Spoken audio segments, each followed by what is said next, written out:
நம்ம கிறிஸ்துவ பின்பற்றுறோமா, இல்ல உலகத்தை பின்பற்றுறோமா? நம்ம இயேசுடைய வார்த்தையை கை கொள்கிறோமா, இல்ல இந்த உலகத்தினுடைய காரியத்தை எடுத்துக்கொள்கிறோமா? இல்ல நம்ம கிறிஸ்துவுடைய பிரசன்னத்திலையும் கிறிஸ்துவுடைய சமூகத்திலையும் வாஞ்சிக்கிறதையும் அவருடைய சமூகத்துல காத்திருக்கிறதையும் நம்ம பெருசா எண்ணுகிறோமா?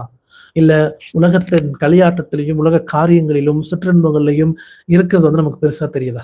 உலகத்தினுடைய காரியங்களை நம்ம ஜெயிக்கணும், உலகத்தினுடைய விஷயங்களை நம்ம மேற்கொள்ளணும் அப்படின்னா அதுல யாரு ஜெயித்தாங்களோ அவங்கள நீங்க பின்பற்றணும். அவங்கள நீங்க பின்பற்றும் போதுதான் நமக்கு அந்த ஜெயம் கிடைக்கும். நீங்க இயேசுவை பின்பற்றுறீங்களா? நீங்க கர்த்தருடைய வார்த்தையை பின்பற்றுறீங்களா?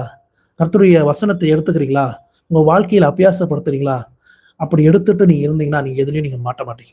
ஒரு மனுஷன் கர்த்தருடைய வசனத்தை படிச்சு அதை தியானிச்சு அதை கை கொண்டு முன்மாதிரியான கிறிஸ்துவ அவன் பின்பற்றினா அப்படின்னா அவனால எல்லா விஷயத்திலும் ஜெயம் எடுக்க முடியும். ஏன்னா ஜெயமுள்ள கிறிஸ்து அவனோடு கூட இருக்கிறார்.